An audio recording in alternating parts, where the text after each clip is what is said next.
Shalom saudara-saudara umat Tuhan yang menyaksikan tayangan ini dimanapun saja Anda berada. Puji Tuhan kita boleh bertemu lewat tayangan ini dan saya berharap saudara-saudara selalu dalam keadaan sehat, dalam keadaan berbahagia dan diberkati Tuhan.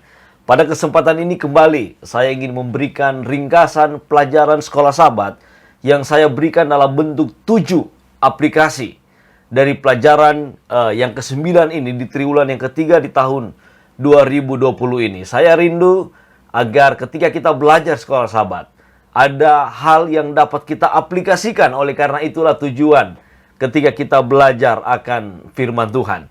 Dan pada saat ini kita sudah masuk pada pelajaran yang ke-9 yang berjudul Mengembangkan Sikap yang Memenangkan. Menarik sekali judul ini. Sebelum kita mulai dalam 7 aplikasi atau dalam pembahasan ringkasan pelajaran sekolah Sabat, saya rindu untuk kita mengawali terlebih dahulu dengan berdoa. Mari kita berdoa. Tuhan di sorga, terima kasih untuk kesempatan yang Tuhan berikan. Kami boleh belajar bersama akan firman Tuhan dalam pelajaran sekolah Sabat. Dalam pelajaran yang ke-9 ini. Tolong Tuhan berikan kami hikmat, berikan kami pengertian, agar kami dapat memahami, dan yang terlebih penting kami dapat mengaplikasikan firman Tuhan, apa yang Tuhan kehendaki dalam kehidupan kami. Sertai kami Tuhan, dalam nama Tuhan Yesus kami berdoa. Amin. Pelajaran yang ke-9, mengembangkan sikap yang memenangkan. Mengembangkan sikap. Ada kata kerja mengembangkan. Kalau kita definisikan kata mengembangkan, artinya kita mempertumbuh, memperluas, memperbagus. Itulah arti mengembangkan. Apa yang kita kembangkan? Sikap. Sikap yang memenangkan. Jadi pada pelajaran yang ke-9 ini, kita secara khusus akan membahas lebih dalam tentang bagaimana sikap kita kepada orang lain. Bagaimana seharusnya kita bertindak kepada orang lain. Sikap yang dapat memenangkan hati akan orang lain. Kita akan melihat sebentar lebih jauh. Kita lihat dalam ayat tema, dalam 1 Petrus 3 ayatnya yang ke-15. Saudara juga bisa baca di layar Anda. 1 Petrus 3 ayat 15 berbunyi demikian. Tetapi kuduskanlah Kristus di dalam hatimu sebagai Tuhan.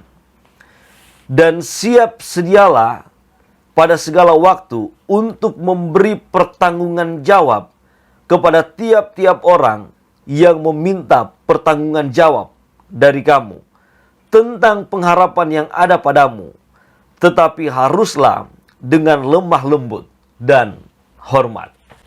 Aplikasi yang pertama yang saya ingin bagikan adalah yang pertama, milikilah kasih yang tidak mengenal batas seperti Kristus. Saya ulangi. Milikilah kasih yang tidak mengenal batas seperti Kristus. Ada pelajaran yang baik yang saya ingin bacakan lewat pelajaran sekolah Sabat ini. Dikatakan seperti ini. Semakin kita mempelajari kehidupan Yesus, semakin kita mengagumi kemampuannya untuk menerima dan menguatkan orang. Jadi milikilah kasih yang tidak mengenal batas seperti Yesus. Itulah sebabnya pelajaran sekolah Sabat mengatakan semakin kita mempelajari kehidupan Yesus, pelayanan Yesus, apa yang Yesus lakukan, maka kita akan semakin mengagumi Yesus, bagaimana Yesus menerima orang lain dan bagaimana Yesus menguatkan orang lain. Dan dikatakan lagi, kedalaman pengampunannya jauh lebih dalam daripada kedalaman dosa mereka. Kasihnya tidak mengenal batas. Inilah poinnya. Kedalaman pengampunannya, penerimanya kepada orang lain, lebih dalam daripada dosa yang orang tersebut lakukan. Itulah kasih Yesus yang tidak mengenal batas. Dan ini yang menjadi hal pertama yang perlu untuk kita aplikasikan. Milikilah kasih yang tidak mengenal batas seperti Yesus Kristus. Oleh karena Kristus adalah teladan kita, adalah contoh kita. Jika Yesus lakukan hal ini, mari kita lakukan hal itu juga. Pengampunan yang jauh lebih dalam dibandingkan akan dosa yang orang lain telah lakukan. Inilah kasih yang tidak mengenal batas. Aplikasi yang kedua yang saya ingin bagikan pada saat ini. Ketika mata kita diurapi secara ilahi oleh Roh Kudus, kita dapat melihat kemungkinan di mana orang lain hanya melihat kesulitan. Agak panjang, saudara-saudara. Ketika mata kita diurapi secara ilahi oleh Roh Kudus, mata kita, cara kita melihat, kita dapat melihat kemungkinan yang dimana orang lain hanya melihat kesulitan. Ini penting. Kita akan lihat ada satu peristiwa penting yang dicatat dalam pelajaran sekolah sahabat kita. Kalau kita baca dalam Yohanes 4 ayat 3-4, dikatakan demikian. Ia pun meninggalkan Yudea dan kembali lagi ke Galilea. Ia harus melintasi daerah Samaria. Pada satu waktu, ketika Yesus bersama-sama dengan muridnya akan beranjak dari Yudea dan akan pergi ke Galilea. Dan rute yang Yesus pilih untuk dari Yudea pergi ke Galilea adalah melewati daerah Samaria. Ini membuat para murid-muridnya bingung mengapa Yesus mengambil rute untuk melintasi daerah Samaria. Mengapa demikian? Oleh karena dalam pelajaran sekolah sahabat dikatakan demikian. Orang Samaria terus-menerus berada dalam konflik dengan orang Yahudi perihal doktrin dan ibadah. Permusuhan ini sudah puluhan tahun lamanya. Jadi yang terjadi saat itu, orang Yahudi tidak saling cocok dengan orang Samaria. Mereka membuat sebuah permusuhan, membuat konflik perihal doktrin ataupun ibadah mereka. Dan permusuhan yang terjadi pada saat itu sudah berlangsung puluhan tahun. Inilah sebabnya para murid-murid Yesus bingung.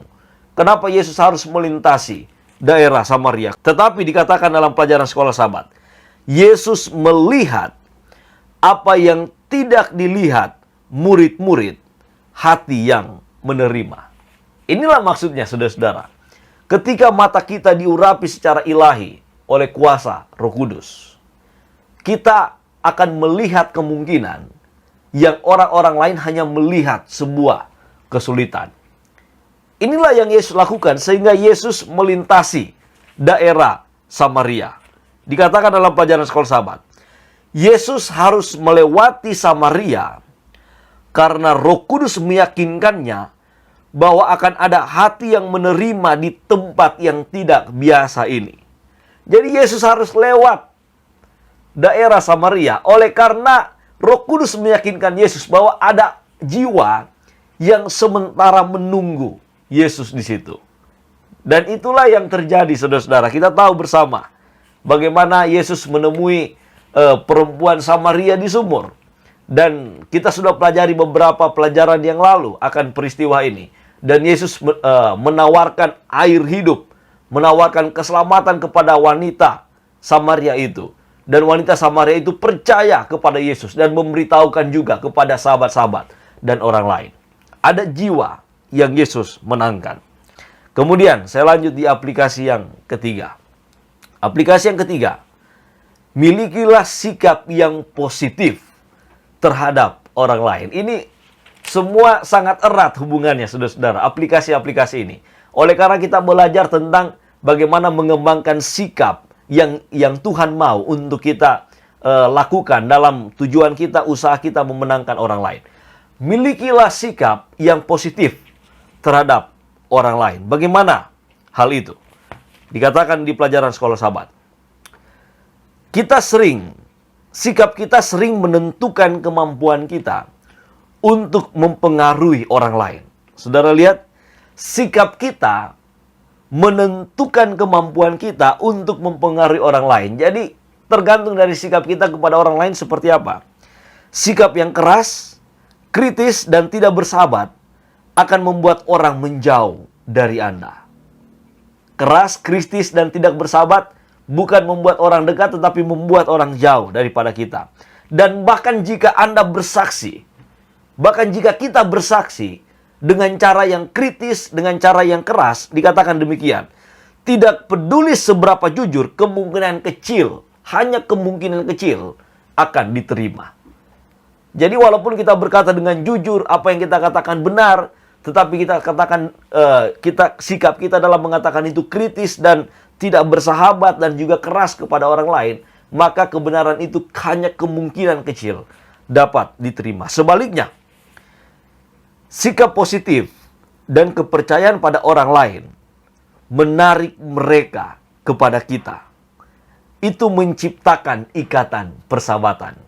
Sikap yang positif dan kepercayaan pada orang lain, itulah yang akan menarik mereka dan akan membuat sebuah ikatan persahabatan. Kalau kita lihat dalam pelajaran sekolah sahabat, di hari Senin ini dikatakan ada sebuah peristiwa ketika Yesus menemui seorang wanita yang mengurapi kaki Yesus. Dikatakan demikian. Wanita yang mengurapi kaki Yesus dengan parfum yang mahal adalah seorang Yahudi. Seorang wanita yang bereputasi buruk. Seorang wanita yang telah gagal dan sering berbuat dosa. Tetapi seorang yang diampuni, diubahkan, dan dijadikan baru kembali. Ketika orang lain mengkritiknya, Yesus memuji dan menyetujui tindakannya. Inilah artinya, saudara-saudara, bagaimana kita harus memiliki sikap yang positif kepada orang lain. Oleh karena semua orang memiliki kekurangan. Semua orang memiliki hal yang negatif. Tetapi yang penting adalah sikap positif kita kepada orang lain. Kemudian aplikasi yang keempat. Aplikasi yang keempat, bagikanlah kebenaran dalam kasih. Saya bacakan ada hal penting di sini. Persahabatan saja tidak dapat memenangkan orang bagi Kristus. Kita mungkin memiliki banyak sahabat, tetapi jika kita tidak pernah memberitahukan kepada mereka apa arti Yesus bagi kita dan bagaimana Dia mengubah hidup kita, persahabatan kita mungkin membuat sedikit perbedaan abadi. Saudara lihat, persahabatan saja tidak cukup memenangkan orang lain. Percuma kita bersahabat, tetapi dalam ikatan persahabatan kita, dalam komunikasi kita kepada sahabat kita, tidak pernah kita bagikan iman kita, tidak pernah kita ceritakan bagaimana Yesus mengubah hidup kita, maka persahabatan itu tidak akan dapat memenangkan orang lain. Jadi inilah yang penting untuk kita aplikasikan ketika kita membagikan kebenaran dalam kasih. Hal yang pertama tadi, kita sudah dengarkan bahwa sebelum kita membagikan kebenaran, pentingnya kita membangun ikatan persahabatan. Itulah sebabnya bersahabat tanpa membagikan kebenaran itu juga adalah sia-sia. Tetapi sebelum kita membagikan kebenaran itu, pentingnya kita bersahabat. Kita menjalin ikatan kasih dengan mereka. Itulah membagikan kebenaran dalam kasih. Inilah yang penting untuk kita mengerti, agar kita tahu menempatkan diri kita sebagai seorang sahabat yang baik. Oleh karena membagikan kebenaran, haruslah kita lakukan dengan kasih. Dengan tidak mengangkat hal yang buruk, hal yang salah. Tidak mencari-cari kesalahan orang lain.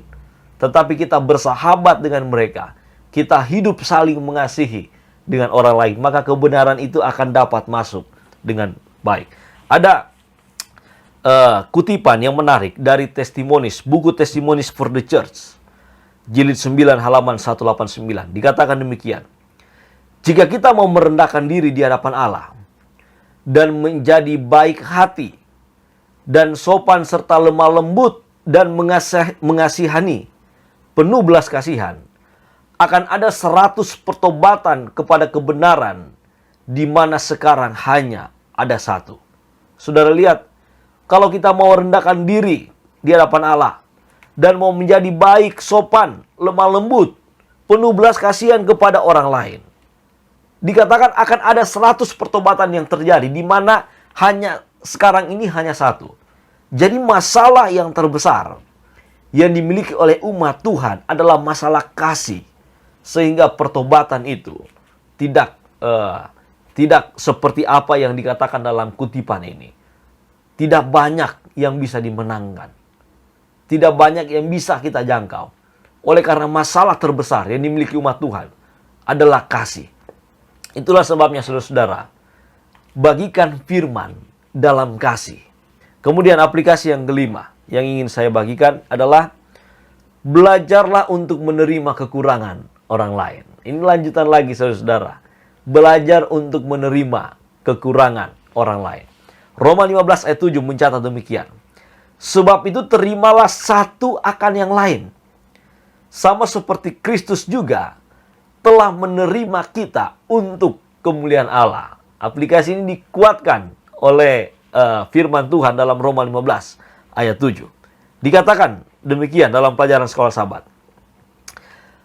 Justru karena Yesus telah menerima kita, makanya kita dapat saling menerima. Walaupun ada kekurangan satu dengan yang lain.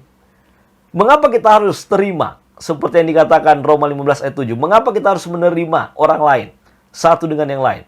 Oleh karena Kristus juga terlebih dahulu telah menerima kita dalam keberdosaan kita, dalam kekurangan kita. Tetapi Yesus menerima kita. Dengan iman, dikatakan dalam pelajaran sekolah sahabat, dengan iman Anda diterima di dalam Kristus. Yang tahu semua tentang hal-hal yang mungkin tidak diketahui orang lain. Yesus mengetahui semua hal dalam hidup kita yang mungkin orang lain tidak ketahui. Keburukan kita, kekurangan kita, tetapi Yesus tetap menerima kita apa adanya. Dia tahu semua itu. Namun dia tetap menerima Anda bukan karena kebaikan Anda sendiri. Saudara lihat ini. Yesus menerima kita bukan karena kebaikan kita, tetapi karena kita ini adalah miliknya. Yesus menerima kita bukan karena hal apa yang kita lakukan. Bukan karena Yesus mengapresiasi akan pencapaian kita, tidak. Tetapi Yesus menerima kita, seburuk apapun kita, oleh karena kita ini adalah milik dari Tuhan. Saudara, jika kita menolak orang lain dalam kehidupan kita hanya karena keberdosaan mereka, keburukan mereka, sama halnya kita menolak akan Tuhan sendiri, oleh karena mereka ini adalah milik Tuhan, adalah ciptaan Tuhan, yang diciptakan serupa dengan gambar dan rupa Allah. Itulah sebabnya saudara-saudara, mengapa kita harus menerima orang lain. Bahkan dengan kekurangan orang lain. Bahkan dengan katanya dalam pelajaran sekolah sahabat, kebiasaan keberdosaan orang lain. Bukanlah sebuah hal yang harus kita hindari orang tersebut. Tetapi kita menerima mereka. Oleh karena Yesus juga menerima semua kita apa adanya. Dan kita menerima orang lain oleh karena mereka juga adalah milik Yesus. Sama seperti saya dan saudara. Inilah sikap yang perlu untuk kita kembangkan. Baik di dalam jemaat, saudara-saudara. Kita menerima masing-masing kekurangan. Bahkan terlebih lagi ketika kita mau menjangkau orang lain yang berada di luar sana. Jangan jauhi mereka hanya karena kita berbeda pendapat. Jangan jauhi mereka hanya karena kita berbeda prinsip. Atau karena mungkin masih memiliki kekurangan. Dan masih hidup di dalam dosa kesayangan mereka. Jangan jauhi mereka oleh karena alasan itu. Karena di saat yang sama, Yesus terus mau mendekati mereka. Jadilah kita sebagai umat Tuhan yang memiliki sikap yang demikian. Kembangkan sikap ini. Oleh karena ketika kita memikirkan keburukan orang lain, mengangkat kekurangan orang lain, itu akan membuat kita untuk tidak menerima akan orang tersebut. Jadi mari kita belajar untuk menerima kekurangan orang lain. Kemudian hal yang keenam, aplikasi yang keenam, milikilah kebenaran yang disertai dengan kasih. Milikilah, kita ini umat Tuhan yang percaya kepada firman Tuhan atau percaya kepada kebenaran itu sendiri. Milikilah kebenaran yang ada pada kita yang disertai dengan kasih. Ini mirip-mirip dengan membagikan kebenaran dalam kasih. Tetapi ini poinnya lebih ke milikilah kebenaran. Jadi percayalah kebenaran yang kita miliki disertai dengan kasih. Kita lihat mengapa demikian. Apa yang penting dari hal ini? Dikatakan demikian. Tidak ada konflik antara kasih dan kebenaran. Tidak ada konflik. Kasih dan kebenaran, bahkan kedua hal ini harus berjalan bersama. Kebenaran yang disajikan dengan rendah hati dan baik hati adalah pernyataan kasih. Jadi kebenaran yang kita sampaikan dengan cara tindakan kita, dengan cara hidup kita, atau dengan cara kita menyampaikan orang lain dengan rendah hati, itulah pernyataan akan kasih. Baik sekali. Kemudian, kebenaran tanpa kasih mengarah pada legalisme yang melumpuhkan. Kebenaran tanpa kasih dikatakan mengarah pada legalisme yang melumpuhkan, yang mencekik kehidupan spiritual. Artinya, percuma kita mengetahui kebenaran, tapi jika kita tidak ada kasih, saudara-saudara, itu percuma. Oleh karena kebenaran, kita harus memiliki kebenaran yang disertai dengan kasih, atau kebenaran berjalan bersama dengan kasih itu sendiri. Percuma kita mengetahui kebenaran, kita mengetahui apa yang benar, kita mengetahui jalan keselamatan, tetapi jika kita tidak memiliki kasih kepada orang lain, itu semua menjadi percuma. Oleh karena kebenaran itu adalah pernyataan kasih. Kebenaran yang kita bagikan dengan lemah lembut, yang kita hidupkan dengan lemah lembut, dengan rendah hati, itulah pernyataan kasih dalam hidup kita.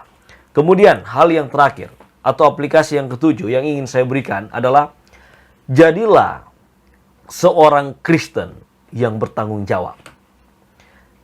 Jadilah seorang Kristen yang bertanggung jawab. Ini penting, saudara-saudara. Mengapa demikian? Saya kembali ke ayat tema kita dalam pelajaran yang ke-9 ini. Dikatakan demikian. Tetapi kuduskanlah Kristus di dalam hatimu sebagai Tuhan, dan siap sedialah pada segala waktu untuk memberikan pertanggungan jawab kepada tiap-tiap orang yang meminta pertanggungan jawab dari kamu. Kita kembali ke aplikasi kita.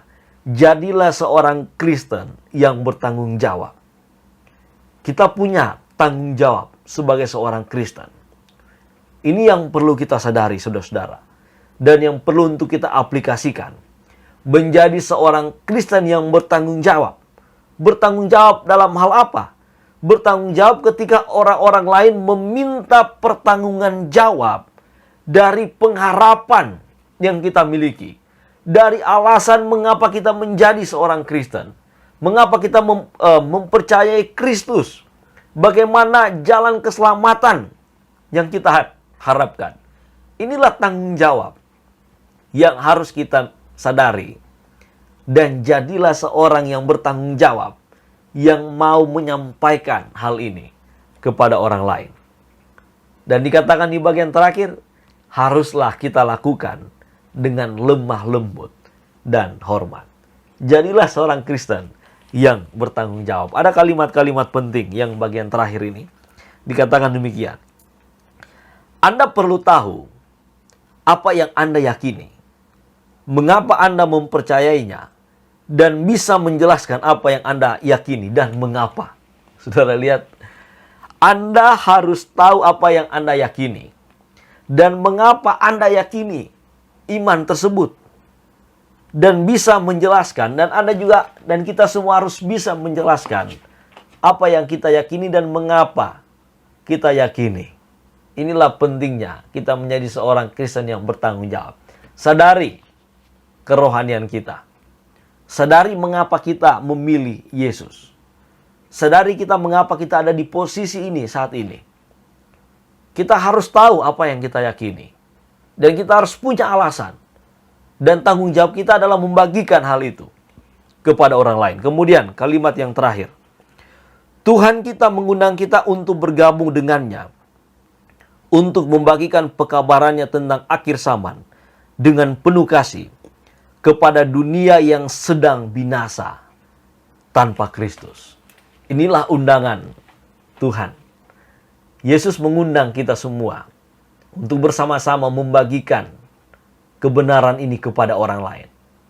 Membagikan kebenaran ini kepada dunia yang akan binasa oleh karena banyak orang yang tidak akan mengenal Kristus. Inilah tugas saya dan saudara. Inilah tanggung jawab kita sebagai seorang Kristen. Mari kita sadari akan hal ini, kita bagikan kebenaran ini, dan dengan sikap yang penuh kasih dan rendah hati kepada orang lain. Mari kita kembangkan pelajaran sekolah Sabat ini, saudara-saudara, lebih jauh lagi. Dan mari kita aplikasikan pelajaran ini. Oleh karena pelajaran ini dibuat untuk kita semua. Dan untuk menjadi pelajaran kita, bagaimana kita dapat bekerja untuk Tuhan dengan lebih efektif lagi. Semoga ini bermanfaat bagi kita semua. Dan mari kita tutup akan pertemuan ini dengan doa. Mari kita berdoa. Tuhan di sorga, terima kasih. Kami belajar akan firman-Mu dalam pelajaran sekolah Sabat yang ke-9. Dan kami telah melihat hal-hal penting dari pelajaran ini. Dan kami juga telah mendengarkan apa yang harus kami aplikasikan di dalam kehidupan kami. Untuk itu Tuhan, mampukan kami dengan kuasa Roh Kudus-Mu, agar kami dapat menjadi umat-Mu yang melakukan apa yang Tuhan kehendaki bagi kami. Kami dapat mengetahui apa yang telah kami yakini, kebenaran yang telah kami miliki, dan kami mau membagikan hal itu kepada orang lain. Dan mampukan kami untuk memiliki sikap yang mau mengasihi orang lain, yang membagikan kebenaran dengan rendah hati, dengan lemah lembut. Untuk itu jauhkanlah kesombongan dari dalam kehidupan kami, Tuhan. Jauhkanlah iri hati, jauhkanlah dengki, dendam, atau jauhkanlah pemikiran-pemikiran yang lebih melihat keburukan dan kekurangan orang lain. Tetapi mampukan kami untuk menerima orang lain, untuk menerima siapapun itu. Oleh karena Yesus Kristus terlebih dahulu menerima kami semua. Oleh karena kami semua ini adalah milik-Mu. Terima kasih banyak Tuhan. Kami percaya jika kami terus bersandar kepadamu, kami akan diubahkan untuk menjadi pribadi yang lebih baik lagi. Berkati semua yang menyaksikan akan tayangan ini Tuhan. Kiranya Engkau memberkati dalam setiap aspek kehidupan kami masing-masing. Pertemukan kami di waktu-waktu mendatang. Ampuni setiap salah dan dosa kami. Di dalam nama Tuhan Yesus kami berdoa. Amin. Terima kasih saudara-saudara yang menyaksikan tayangan ini. Semoga kita semua tetap dalam keadaan sehat. Kita tetap diberkati oleh Tuhan dan tetap fokus kepada kebenaran. Tuhan memberkati.